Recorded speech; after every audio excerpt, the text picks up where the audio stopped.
Louvado seja o nome do Senhor Jesus.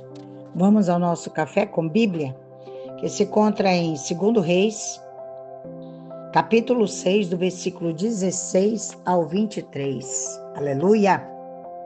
E ele, Eliseu, disse-lhe: Não temas, pois mais são os que estão conosco do que os que estão com eles.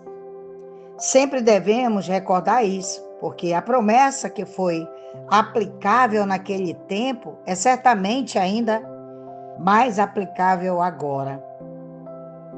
E Eliseu orou e disse: Peço-te, ó Senhor, que abra os olhos dele, os olhos dos servos, para que veja. Então o Senhor abriu os olhos do jovem, o qual viu, e eis que o monte estava cheio de carros de fogo e de cavaleiros ao redor de Eliseu. O Espírito Santo permitiu que isso acontecesse para que você e eu possamos entender pela fé que estamos assim rodeados, embora não vejamos. Isto com os olhos naturais. Que encorajamento! Nessa passagem é dada a nós uma visão do mundo espiritual, da justiça. Aleluia! E logo que os sírios desceram a ele, orou Eliseu ao Senhor e disse: Peço-te que firas esta gente com cegueira. E os feriu com cegueira, conforme a palavra de Eliseu. O mesmo evangelho que suaviza também endurece. Além disso, o mesmo que abre os olhos dos cegos pode fechar os olhos dos que veem.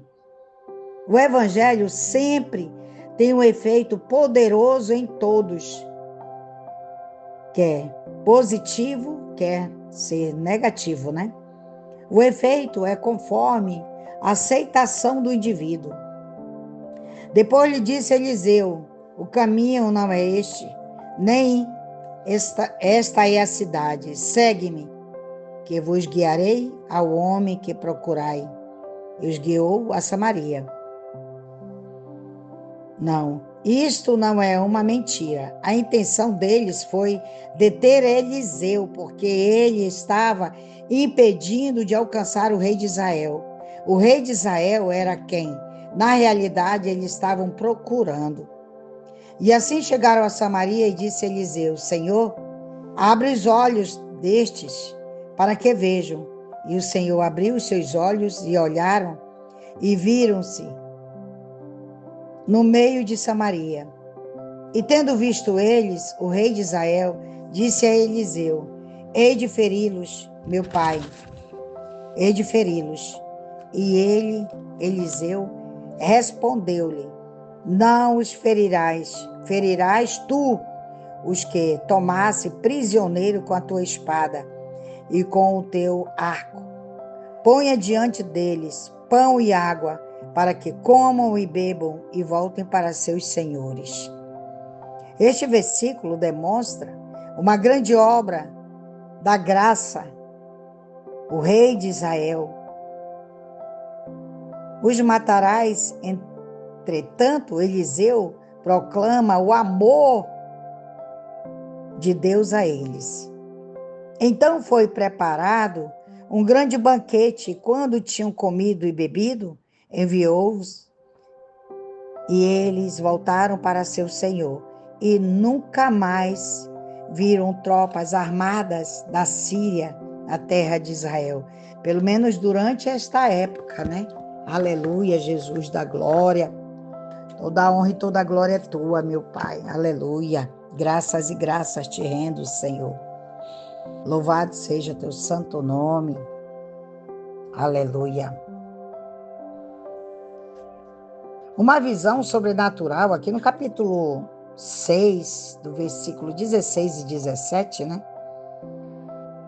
nos dá uma visão sobrenatural de Dotã, que revelou ao servo que, contrariamente ao que ele via a olho nu, os líderes militares não estavam no controle dos acontecimentos futuros.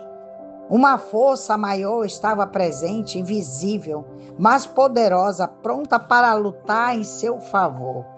Aleluia! Deus, miraculosamente, entregou o exército sírio nas mãos dos hebreus, sem derramamento de sangue. Aqui no versículo 21 e 22, do capítulo 6 de 2 Reis, fala assim: vários entendidos afirmam que a execução de prisioneiros não era uma prática comum. Lá em 1 Reis 11:16. A proibição de Eliseu contra a execução dos sírios inclui a mensagem implícita de que Deus tinha dado essa vitória. Não há contradição entre esse episódio e o que vem logo em seguida.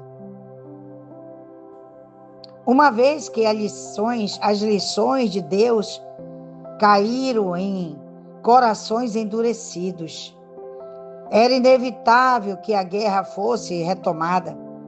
A captura miraculosa e a soltura do exército sírio produziram um breve período de paz entre os enfraquecidos israelitas e os dominantes sírios.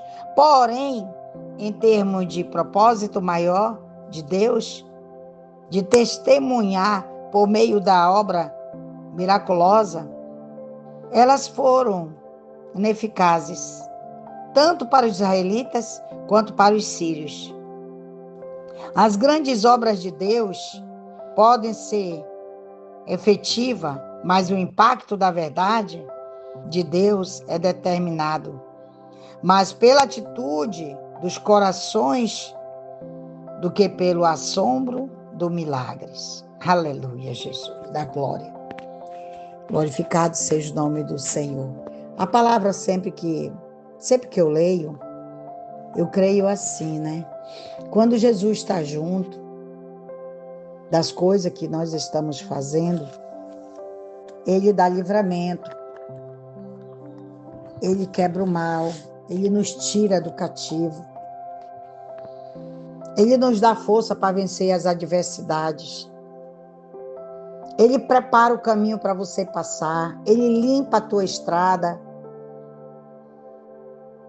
Então, nesta manhã eu te peço, Deus querido e amado, limpa a minha estrada, purifica a minha alma, se revela cada vez mais para mim, Senhor, para que eu possa aprender mais de tudo que Tu tem me ensinado, que eu não venha vacilar, que eu venha crescer, que cada queda seja crescimento, para me fortalecer mais na fé, Senhor. Aleluia, Deus. Eu sei, Senhor, que o Senhor é o único caminho, não há outro caminho. Aleluia, Jesus. Abençoa, Pai, onde chegar essa mensagem. Derrama tuas bênçãos sobre medida, meu Pai. Quebra o mal. Vai quebrando toda a obra de bruxaria, toda feitiçaria, toda umbanda, toda quimbanda, todo mal lançado contra teu povo, Senhor. Oh, Jesus querido, visita Israel. Aquele povo hoje sofre com a fome, meu Pai. Mas muitas das vezes, Senhor, eu creio assim, que o nosso sofrimento é por nossa própria culpa. Nós somos culpados, porque não queremos mudança, porque queremos viver uma mesmice, algo que o Senhor não deu. Amém? Aleluia, Deus. Abençoa, Pai. Abençoa teu povo. Guarda debaixo da sombra das tuas asas. Eu te peço e te agradeço. Em nome do Pai, do Filho e do Espírito Santo. Ah, Senhor, eu te peço. Visita a mãe da França. Prepara tudo para ela. Dá o melhor da terra. França é tua serva, Pai. Ajuda ela. Ajuda a Gleiane a vencer, Senhor. A vencer tudo que ela tem passado, Pai. Porque eu sei, Senhor, que o Senhor está limpando ela. E muitas das vezes o Senhor nos quebra e dói. Porque de vez em quando, povo de Deus, eu sou quebrada diante de Deus. Que eu tenho que me quebrar, tenho que me quebrantar sim, para que eu melhore, para que eu seja uma nova criatura, para que eu sempre esteja mudando alguma coisa que precisa ser mudado. Amém? Que Deus te abençoe aonde chegar essa mensagem. Que tudo que tocar tuas mãos venha prosperidade, coisas boas, saúde, cura, libertação e salvação. Amém? Até a próxima.